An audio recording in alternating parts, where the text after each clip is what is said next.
Hey guys, if you know what this box is, then congratulations. If you don't know what this box is, congratulations, you've lived a better life than some. This is a Glock box, and a Glock box where this is technically the top when you look at the code bar on the here means this should be the top. I love how they cover their own freaking logo with a giant warning sticker. Sorry, there will be a couple of negatives throughout this. If you've ever joined me for one of my live streams, Mondays, Wednesdays, Fridays, starting at 7 p.m. Eastern U.S. time, you would know that we have a history with Glock and discussing Glock on the channel. TLDR, if you're only going to buy one gun, get a Glock.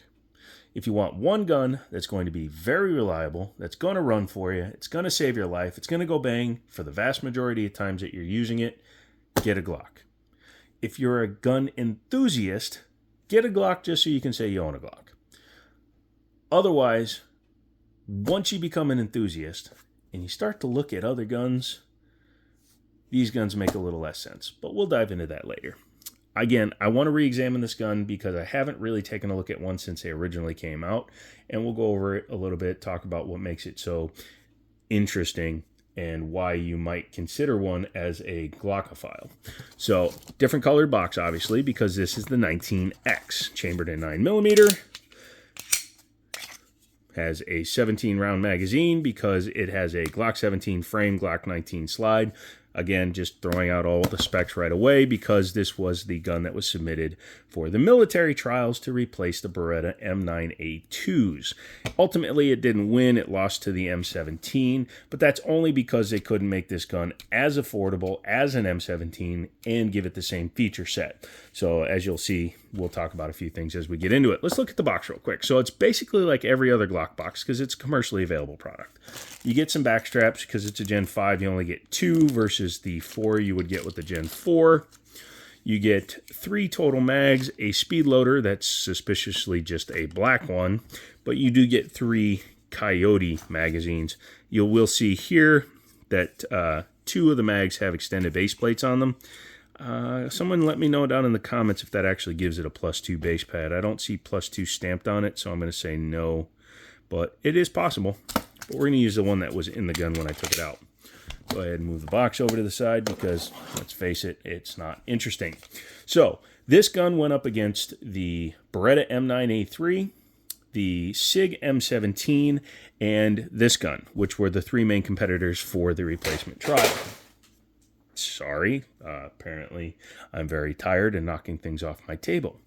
Has a beautiful finish on it. I will give Glock that much. It's a good color combination, and it is at least a little bit more interesting than their standard lineup. The SIG M17, which wound up winning, had a similar color combination to it, as did the Beretta M9A3, because I think they were looking to do more desert ops. I mean, I don't understand coloring your gun FDE to go in the desert, but hey, to each their own.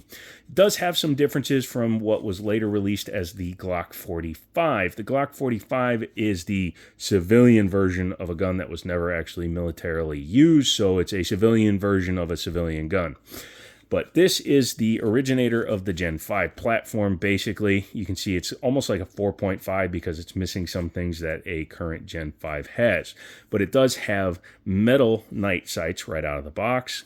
So the gun at $588, because it comes with a set of real Trijicon night sights on it, almost kind of warrants the increase in price. First ding I'm going to put on it, Glocks are way too expensive for what you get. This should be a $500 gun, not a $600 gun, because it has night sights, and a Glock 45, which is the same gun, just with the forward slide serrations and stuff, should be a $400 gun. But let's get back into this. So being a Gen 5, we're just going to call it a Gen 5, even though it's technically a 4.5. It is ambidextrous for the slide lock slide release, and unlike some guns, it actually works. Has its standard takedown, I'm not a huge fan of. For the Gen 5, they actually went to an actual pick rail design. So this is not the Glock accessory rail. It's the pick rail compatible design. However, it is only single slot on this gun. Has the standard Gen 5 stippling on it. Gen 5 also loses the finger grooves that the Gen 4s have. Has the larger mag release that I wish the Gen 3s had. It's a 2 roll pin design versus a 3 roll pin design for the older generation guns. yeah, overall, like I said, it's very similar to a Gen 1, to be honest, but has supposedly a little bit better trigger. We'll talk about that in a second. Overall feel in the hand is pretty nice. One thing to keep in mind, though, if you get a 19X, is that the magazines, you have to be careful with some magazines, because some magazines will not interchange with this gun because of that front lip. That's why God invented Dremels. But use the mags that it comes with, and you are fine. A standard 17 rounder with a flat front will be fine, but some extended base pads don't work. Like I think a P-mag won't lock in. Has an undercut here, front and rear stippling. I usually get these re-stippled when I do buy a Glock, just because my dude Greg does some good work. He's also stippling my T-Sauce Night Stalker right now, so we'll see how that comes out. And I have to do all my internal rail modifications on that gun still. But yeah, overall feel in the hand, I do like it. Now, the 19X kind of started a whole trend of going with full-size grips with shorter barrels. Quite honestly, it only makes sense if you're going to be CQBing or threaded barreling it for a suppressor, because in no way does a shorter barrel help concealing a firearm, but it does help for maneuverability. So it has the smaller Glock 19 slide on a full-size 17 frame. Looks good because it's flush fit with everything, but it's still kind of an interesting and odd thing to do. So these have a 4-inch barrel versus the 4.5-inch barrel on the Glock 17. Overall, it's a good sight picture, though. I do like the night sights better than the standard front dot rear U-notch, and they are metal, so you don't have to worry about them snapping off like you do with some of them. Flat front on the front, so that you could always manipulate it on a belt, rig, whatever you got. Has a blade safety, so if you don't correctly hold the trigger, it does not go off. This is a striker fired gun. It is single action only. I'm not going to get into an argument with you clowns that say it's a double action trigger. It's not. Just because it finishes pulling the striker to release it a little bit, that makes it a pre-cock striker, but the trigger can only release the striker. Doesn't matter that it's pulling it back a little bit. When you pull a trigger and it no longer functions, that means the trigger did one thing. Whereas a double action allows you to pull the trigger, which will then cock the striker and release it. This is a single action. It's more of a modified single action than a modified double action. But it made it easier to import or some stupid crap like that. Again, if you believe what you read, you got big issues. But the trigger itself does feel slightly better than a Gen 3 or Gen 4. Still has, and if you've shot a lot of Glocks, you know what I'm talking about. You can feel the way that it's moving the disconnector and the trigger bar to drop the sear. You can actually feel the whole gun shift when you pull that trigger. You also see there's a lot of crap take up. So you come back, right there. You see how much extra I had to pull it? Take up trash, extra pull. Now, there are people that make shorts that try to claim that this trigger is better than a 1911, and you're on frickin' cocaine. Come on. Anybody that ever says a Glock trigger is better than a 1911 is smoking some Kool-Aid. So that's a 1911 trigger. That's a standard Kimber trigger. That one is at about 4.5 pounds. This is your standard Glock trigger, and it's at closer to 5.5 to 6 pounds. Some people will say, well, that's better for carry. You're insane. Shut up. Okay? Now, it's okay for carry. Going much heavier than that is a little bit weird on a single action, but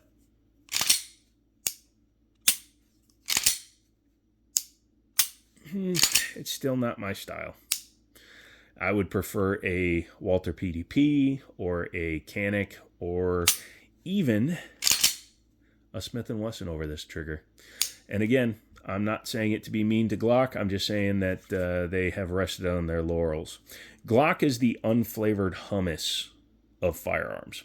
Let's go ahead and take the top off so that you can see something. But before we do that real quick, I want to point something out. When you can hold up a Glock and you can see through the frame, that's one of the reasons why a Glock is so functional. Okay?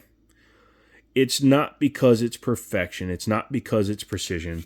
It's because the goddamn thing has such bad tolerances that it'll run because it's too easy to make it loose. Whereas a 1911 is much tighter fit. You can't see through the freaking frame slide fit, things like that. And these both run on rails, so it's not like it's a different system.